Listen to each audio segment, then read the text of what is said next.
Bonjour à toutes et à tous et merci beaucoup pour cette invitation à ce débat. En matière de formation professionnelle, notre proposition principale, c'est un investissement massif dans la formation professionnelle publique. Et j'insiste sur le caractère public parce que je crois que dans tous les secteurs, il y a eu une tendance du passage vers la formation professionnelle publique à des organismes de formation privés. Ça a eu plusieurs conséquences. D'abord sur le contenu de ces formations qui ont perdu en consistance. Certaines formations aujourd'hui ne sont pas utiles pour les gens qui les suivent. Et puis surtout un manque de moyens général pour les organismes publics. Je voudrais prendre un exemple qui est celui des formations professionnelles agricoles, qui est un grand enjeu de notre région. On sait que dans 10 ans, la moitié des agriculteurs de la région seront partis à la retraite. Donc on sait que c'est le moment de former une nouvelle génération d'agriculteurs et d'agricultrices, et notamment vers des pratiques plus vertueuses, vers la bio, des plus petites exploitations, sortir des pesticides. Et comment on fait ça si jamais les formations professionnelles sont financées allègrement par la FNSEA, comme c'est le cas aujourd'hui, tenues par le privé et les maisons familiales et rurales notamment, au lieu de financer des formations ambitieuses dans les lycées agricoles publics. Donc nous, la proposition principale, c'est un réinvestissement massif en fait, pour maîtriser les techniques qu'on veut et dont on a besoin demain et maîtriser les défis qui se portent aujourd'hui à notre belle région Nouvelle-Aquitaine. Franchement, je trouve le débat un peu ahurissant. Je ne sais pas dans quel monde vous vivez, mais d'abord, je vais avoir une pensée parce qu'on parle de formation pour les jeunes. Monsieur Rousset nous régale du récit de ces grandes olympiades d'orientation dans les lycées. Alors moi, j'ai une pensée pour les 90% de jeunes qui ont eu les résultats de Parcoursup dans ces 3 derniers jours et qui n'ont eu aucun résultat positif dans leur demande et qui ont aujourd'hui la boule au ventre et qui ne savent pas ce qu'ils vont faire demain. Donc je pense qu'il faut d'abord se préoccuper de ça. Ensuite, j'ai 2 choses à dire sur quel métier on veut pour demain. Aujourd'hui, dans la région, il y a des inégalités énormes. La première chose, c'est que sur la formation professionnelle, on sait que c'est les classes populaires qui voient devant eux une impasse pour les formations qu'ils demandent, soit parce que les organismes de formation privée demandent des coûts exorbitants que les familles ne peuvent pas assurer, soit parce qu'il faut aller très loin et que la mobilité est compliquée dans notre région. Donc, premier problème majeur, qui a le droit à ces formations dans notre région? Deuxième problème, où est-ce qu'on les crée ces formations? Monsieur Rousset est très content du nombre d'emplois créés. On sait que tous les départements, quasiment sauf la Gironde, ont vu des baisses d'emplois créés pendant cette crise du Covid. Donc, est-ce qu'on veut seulement attirer la population, les formations autour de Bordeaux, les entreprises aussi, ou est-ce qu'on veut qu'il y ait des emplois pour tout le monde et dans toute la région? Dernière chose, au niveau des formations créées, vous m'interrogez sur quelles entreprises, quelles formations pour demain. Je pense que aujourd'hui, on est face à un constat qui est que c'est le libre marché qui a décidé quelles entreprises allaient attirer du monde, quel métier pour demain, et que la puissance publique a complètement perdu son rôle d'orientation, justement, de choix de qu'est-ce qu'on veut comme métier, quels sont les métiers utiles de demain. Je vous donne quelques exemples. On sait qu'il va y avoir besoin de 7500 emplois si jamais on veut faire la rénovation thermique des bâtiments dans la région. On sait qu'il va y avoir besoin de 16 000 personnes pour les transports de demain. On sait qu'il va y avoir besoin de 1600 agriculteurs au bas mot si jamais on veut faire réellement des exploitations en bio dans toute la région. Donc comment on forme ces gens? Avec quels organismes de formation? Et je le répète, il faut financer le public. Sinon, c'est le libre marché, c'est un non-sens social et écologique global, et c'est le laisser-faire qu'on constate depuis maintenant quasiment 30 ans dans cette région. En matière de réindustrialisation, il faut absolument maîtriser les fonds publics, les subventions publiques. Donc avec nous, ce sera plus de subventions publiques à ces grands groupes qui abandonnent les gens, qui font des plans de licenciement, et à ces grands groupes qui polluent. Parce que la logique mortifère, elle s'opère sur le plan social et sur le plan écologique. On veut que ces aides publiques elles soient conditionnées et qu'on arrête de verser aveuglément, de distribuer aveuglément des subventions à des groupes qui abandonnent littéralement des gens. Et je voudrais quand même qu'on ne parle pas juste d'un nombre abstrait de perte d'emploi ou de création d'entreprises en sens inverse, parce que dans mes déplacements de campagne, je suis allée aux fonderies du Poitou. où il y a en ce moment 400 salariés qui ont une inquiétude pour demain, une inquiétude pour eux-mêmes, pour leur famille, pour le bassin d'emploi, parce qu'ensuite ça veut dire des écoles qui ferment, des commerces qui ferment. Donc c'est notre région qui se meurt petit à petit. J'ai une pensée aussi pour les salariés de Verallia, j'ai une pensée pour les anciens salariés de Ford, et notamment mon camarade Philippe Poutou, qui est porte-parole de ma liste aux élections régionales et qui s'est battu comme un lion pour qu'on arrête d'abandonner les gens sur ces sites industriels et qu'on trouve des projets pour demain.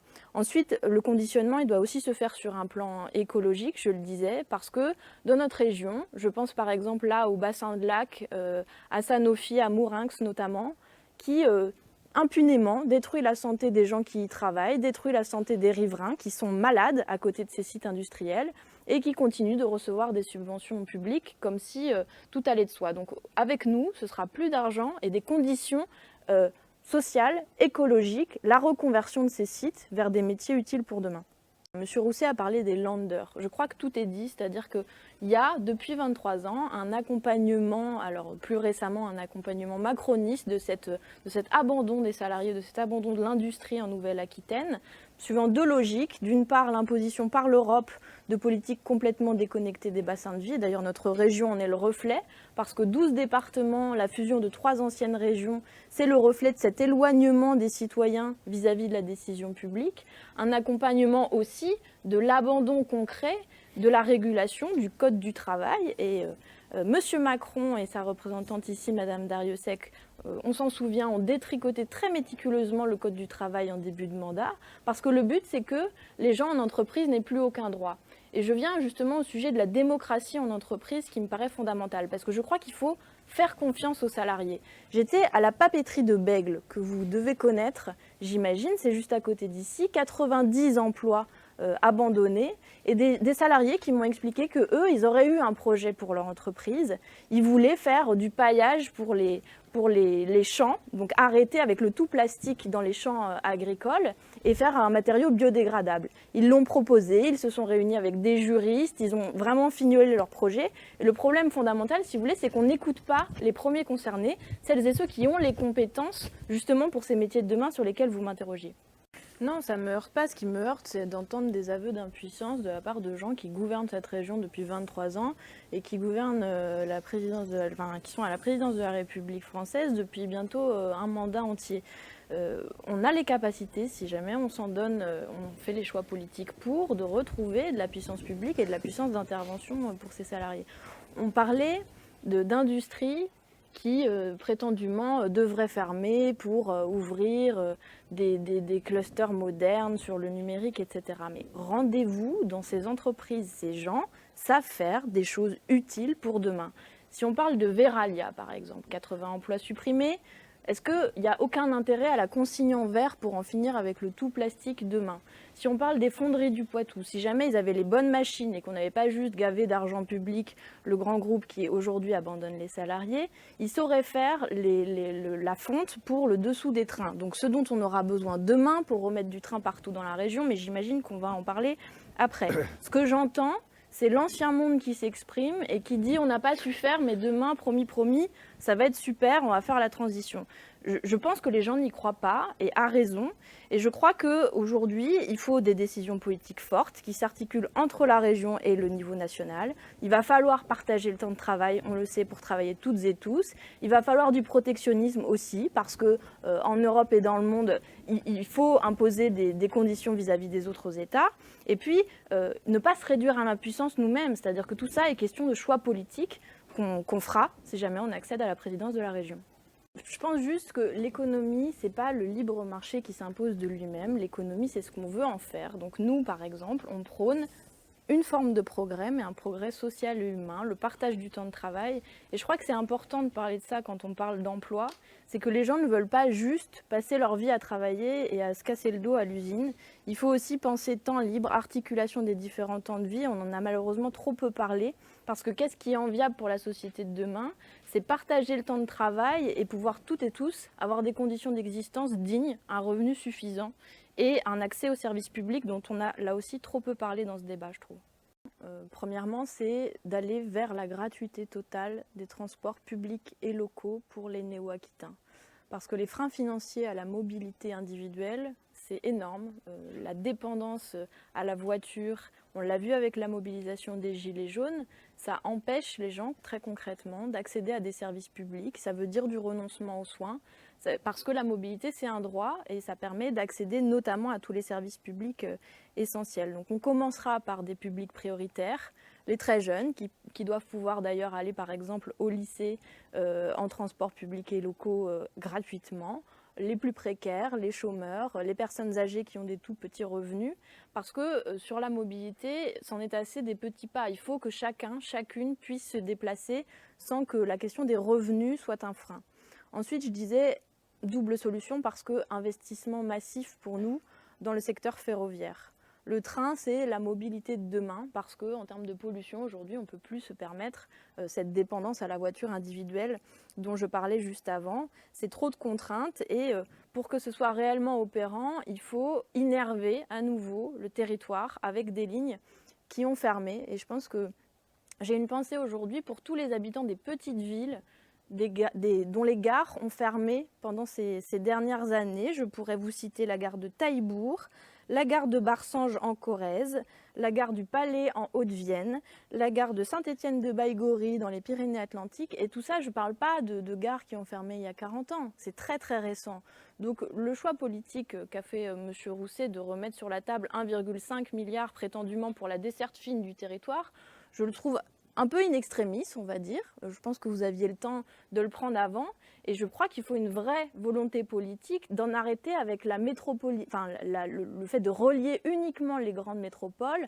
La LGV, je sais qu'on en reparlera, mais c'est gagner 35 minutes de Paris à Toulouse pour un coût phénoménal. Ce dont les gens ont besoin, c'est de gares à proximité de chez eux, pour qu'au moins les trajets domicile-travail, par exemple, ou pour aller dans son établissement scolaire, ce soit possible de le faire en train. Donc un investissement massif dans ce secteur-là.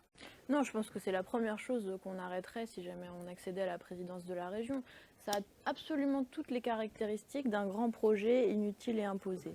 C'est-à-dire, sur un plan environnemental, c'est absolument désastreux. C'est 3000 hectares de terre qui vont être artificialisés. Pour les gens, on sait que le besoin n'est pas là. Le Conseil d'orientation des infrastructures a montré que les réfections des voies, des meilleurs horaires pour les TER sur les lignes existantes permettraient aux gens finalement d'accéder au même tronçon et en plus de gagner aussi du temps si jamais on faisait cette réfection. Par ailleurs, M. Rousset, pour la LGV, a parlé d'un grand succès populaire. Alors c'est amusant parce qu'on n'a vraiment pas du tout entendu les mêmes choses. L'enquête publique sur la LGV, 95% des contributions, c'était des gens qui s'opposaient très fermement à ce grand projet de GPSO et de LGV. Les maires des villages qui vont être potentiellement coupés en deux par le tracé de cette LGV, je ne suis pas sûre non plus qu'ils parlent, eux et leurs concitoyens, d'un grand succès populaire. Donc bref, je crois qu'il faut vraiment revenir à l'écoute des néo-aquitains pour savoir ce dont ils ont besoin. Et ce dont ils ont besoin, c'est de lignes de proximité, à côté de chez eux, et par ailleurs, c'est notre argent, c'est l'argent public qui est investi dans ce grand projet, c'est notre argent.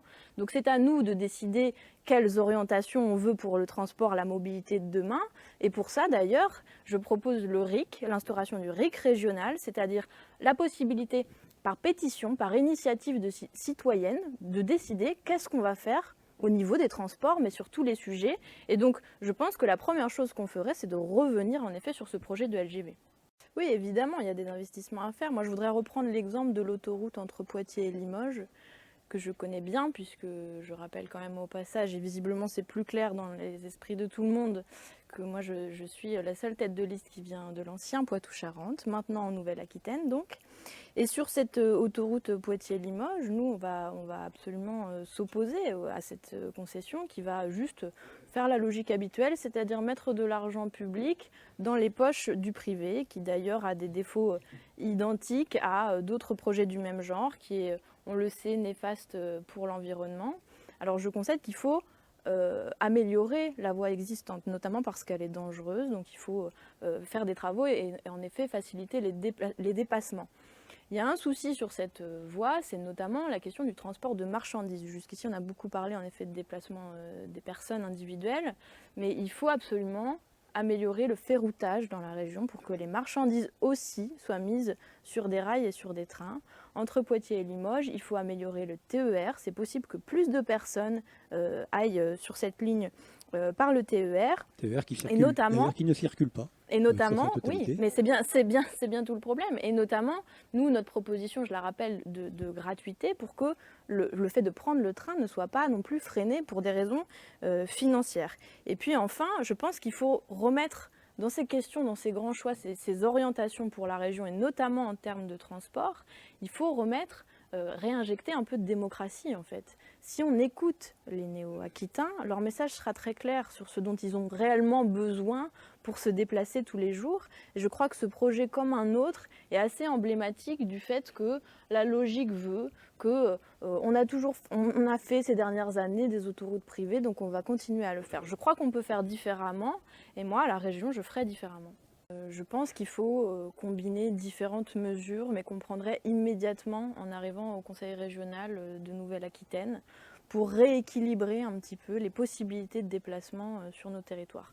Quand on quitte difficilement le tram bordelais, on se rend aussi difficilement compte de ce que ça veut dire la mobilité dans la plupart des territoires ruraux de notre région, où vous devez faire 1h30 de voiture en payant extrêmement cher pour aller voir un médecin. La mobilité, c'est l'accès à tout le reste. Donc je le disais en introduction, c'est un droit. Plusieurs mesures d'urgence donc, je le rappelle, l'arrêt de la LGV immédiatement, c'est un grand projet inutile, imposé. Il faut arrêter avec ce genre de méthode absolument antidémocratique. Ensuite, le financement de la gratuité, parce que si c'est possible, quand on fait un choix politique clair en faveur du peuple, des gens qui habitent réellement sur les territoires, on peut financer avec différents mécanismes, récupérer de la TICPE, faire contribuer les employeurs, etc. Et en combinant cela, on peut arriver à ce que les transports public soit gratuit, je le répète. Ensuite, évidemment, innerver tout le territoire et mettre aussi davantage d'investissements et de moyens sur l'intermodalité, parce que les premiers kilomètres, quand vous habitez à la campagne, ils seront aujourd'hui toujours en voiture, donc il faut aussi permettre, quand on arrive à la gare, de poser un vélo, etc. Et sur ce plan-là, absolument rien n'est fait. Et puis enfin, en finir, je crois, avec la logique néolibérale qui s'impose sur cette question comme sur les autres questions, c'est-à-dire ce que disait M. Florian, continuons de faire des autoroutes privées pour engraisser Vinci. C'est sûr que c'est ce dont nos concitoyens ont besoin en priorité aujourd'hui. Arrêter, je crois, immédiatement de mettre en concurrence le TER avec d'autres moyens. Je pense là par exemple à la ligne Thouars-Bressuire que je connais bien puisque c'est juste à côté de chez moi. Et en combinant ces mesures, on peut permettre la mobilité pour toutes et tous et l'accès, je le disais, ensuite aux services publics et à ce dont les gens ont vraiment besoin quotidiennement.